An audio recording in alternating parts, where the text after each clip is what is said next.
Oke, pada kesempatan ini saya akan coba menjelaskan terkait soal, ujian tadi ya.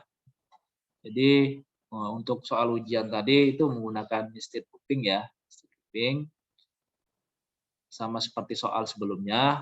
Nah, di sini ada nilai range ya, n yang dimasukkan ya 1 sampai 10 ya. Kalau misalkan seandainya n-nya di luar range ini, maka keluarannya seperti ini.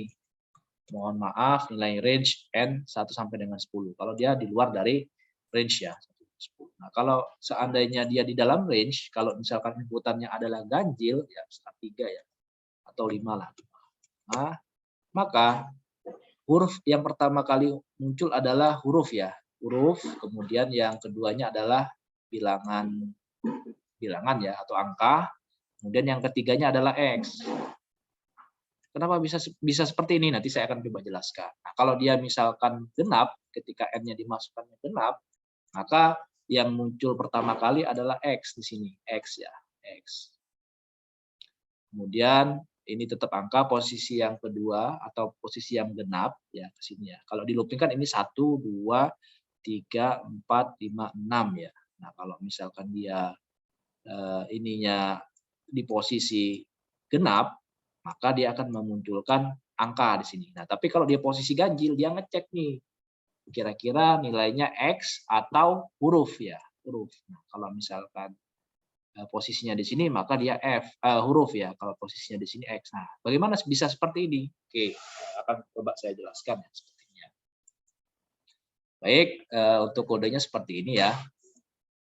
Jadi saya punya variabel ya, integer n, char huruf sama integer k ya. Ini variabelnya ada integer n, huruf sama k.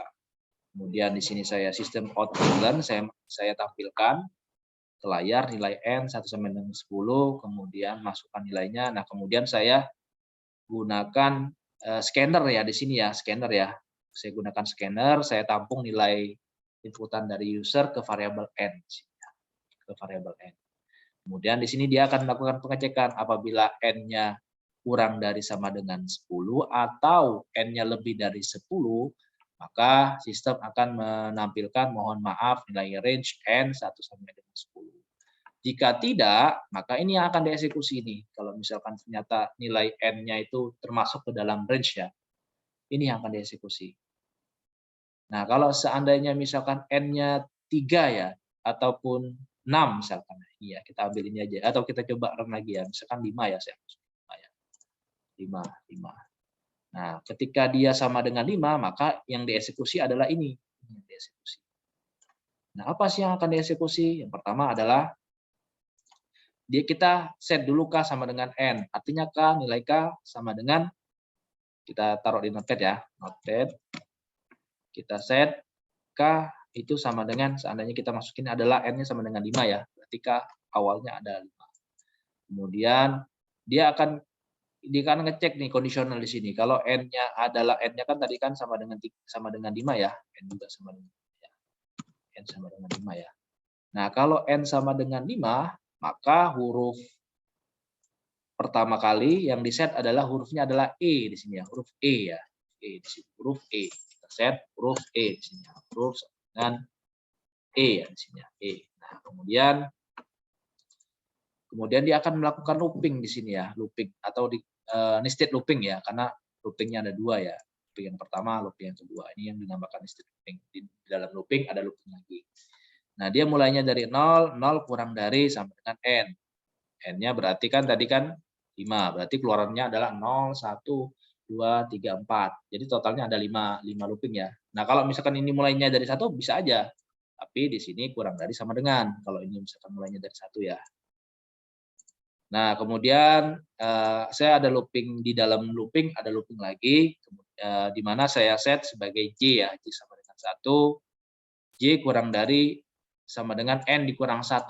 Nah, I-nya ini, N dikurang I, sorry, N dikurang I ya. I ini itu berpengaruh pada sini. Ya, berarti kalau misalkan pertama kali di running, maka I-nya mulainya dari 0, 0 kurang daripada 5, ya, maka ini yang akan dieksekusi. J di-set sama dengan 1, maka ini posisi awal itu adalah 1 kurang dari sama dengan N tadi kan 5 ya, 5 dikurang 0, berarti 5. Berarti keluarannya 1, 2, 3, 4, 5. 1, 2, 3, 4, 5 nantinya ya. Nah, 1, 2, 3, 4, 5 yang ini keluarannya ini, yang pertama kali ya. Nah, di sini ada kondisional nih. Nah, di kondisional apabila nilai J-nya habis dibagi 2, maka dia akan mengeluarkan angka. Kalau tidak, ini yang akan dieksekusi. Nah, ini kan J-nya kan mulainya dari 1 ya. 1 kan berarti kan tidak habis dibagi 2, maka yang ini yang akan dieksekusi. Nah, di dalam else ini dia ada kondisional lagi di dalamnya. Dia ngecek nih, K. Jika K habis dibagi 2, maka dia akan mengeluarkan X. Nah, kalau ternyata tidak, maka dia mengeluarkan huruf. Nah, seperti yang kita ketahui, K kan sekarang kan awalnya adalah 5. 5 itu kan tidak habis dibagi 2 ya, atau dikatakan ganjil ya. Nah, artinya tidak habis dibagi 2 ya. Berarti yang dieksekusi adalah ini, huruf. Makanya keluarannya adalah E. Karena set awalnya adalah E di sini ya, E. Makanya keluaran di sini adalah E. Kemudian dia lakukan looping lagi ya. Looping berarti posisi J sekarang adalah 2 ya. Sekarang 2 ya. 2 kurang dari sama dengan 5. Iya, benar. Nah, dia ngecek lagi nih. Oh, 2 ternyata habis dibagi dengan 2. Maka dia keluarkan angka. Makanya di sini keluarannya angka 5. Karena K awalnya kita set adalah 5. Makanya di sini keluaran 5. Nah, kemudian dia lakukan looping lagi ya. Posisi J-nya sekarang adalah 3 ya. Ya. 3 itu posisinya di sini karena tidak habis dibagi 2. Nah, 3. Kemudian dia ngecek nih nilai K ya, K ini apakah habis dibagi 2 enggak? K. Nah, di sini kan seperti yang kita ketahui ya, K-nya kita set sebagai 5 ya. Kemudian dia ngecek nih di sini K. Nah, K-nya udah bertambah di sini. Nilai K-nya kan sebelumnya kan ini awalnya kan 5 nih. Berarti nilai K sekarang adalah 6. Sekarang berubah jadi 6 sekarang. Karena di sini udah ada increment. Yang awalnya 5 jadinya 6. Nah, dia ngecek nih. 6 kan? 6. 6 itu habis dibagi 2. Makanya keluarannya adalah X di sini. X. Nah, posisinya X. Ya, X ya. X. Makanya keluarannya X. Kemudian dia jalan lagi nih. Posisi sekarang adalah 4 ya. 4. J-nya sama dengan 4. 4 itu habis dibagi 2. Makanya keluaran lagi itu. Oh, ternyata 6 keluarannya sekarang. 6 sekarang kan. Nah, sekarang 6. Kemudian di jalan lagi nih ke posisi yang terakhir ya, 5. 5 ternyata posisi yang dieksekusi adalah ini. Nah, 5 kita cek nih. Oh, 5 itu kan tidak habis dibagi 2 ya. Ini dieksekusi sama dia ini. Nah, ini. Makanya keluarannya adalah F, increment selanjutnya. Nah, logikanya seperti itu ya. Jadi kondisionalnya itu ini untuk ngecek apakah dia posisinya itu nilai J-nya itu habis dibagi 2 atau enggak. Kalau dia habis dibagi 2, maka keluarannya adalah angka.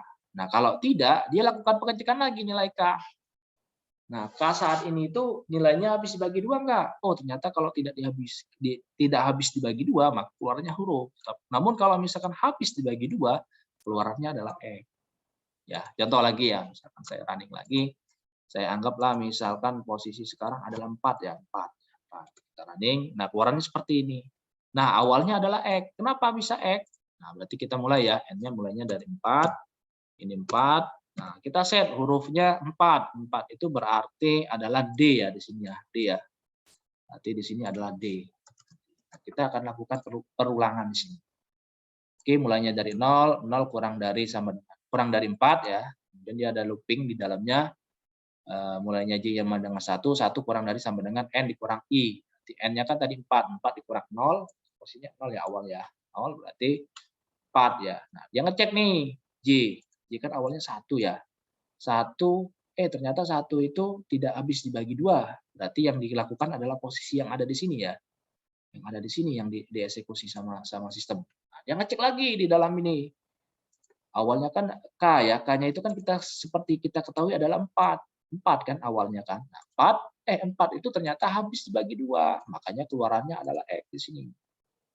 Makanya keluarannya adalah X. Dia jalan lagi nih. J-nya sekarang adalah posisinya 2. Posisinya sekarang 2 ya. 2. Ternyata 2 habis dibagi 2, maka keluaranlah angka di sini. Keluarnya adalah 4. Karena set awalnya adalah 4 ya. Makanya keluarannya adalah 4. Nah, ketika ini keluaran 4, nah, maka posisi K sekarang atau untuk selanjutnya ketika dipanggil adalah 5, karena di sini adalah implement di sini. Nah, sekarang adalah 4, nanti ketika dipanggil nilai K-nya udah jadi 5 sekarang. Oke, kita lanjut ya, posisi D sekarang. Dia lanjut, sekarang D-nya 3 ya. 3 kurang dari sama dengan 4. Iya, betul. Dia ngecek, oh ternyata bukan ini yang dieksekusi. Yang dieksekusi adalah ini. Nah, di sini dia ngecek 3 nih. Oh, 3 ternyata bukan ini yang dipanggil, tapi ini huruf. Makanya keluarannya adalah D. Ya kan awalnya kan D ya. Ini kan D kan, makanya keluaran D. Dia lanjut lagi nih. Posisi keempat, 4 kurang dari sama dengan 4. Iya, betul. Sekarang dia cek nih. Oh, ternyata yang dikeluarkan adalah ini, maka keluarannya adalah 5. Nah, itu ya, silakan dicoba codingannya seperti ini untuk latihan yang pertama ya, silakan dicoba ya. Jadi ini untuk mengecek apakah N itu masuk ke dalam range atau tidak. Nah, kalau tidak, kita akan lakukan pengesetan.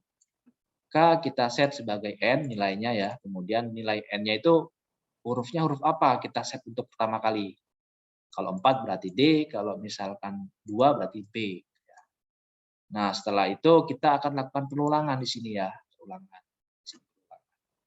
Ada perulangan I sama J ya di sini. Nah, kalau misalkan J-nya ternyata habis dibagi 2, dia akan mengeluarkan angka di sini berapa gitu ya. Kemudian jika tidak, nah dia ada kondisional nih.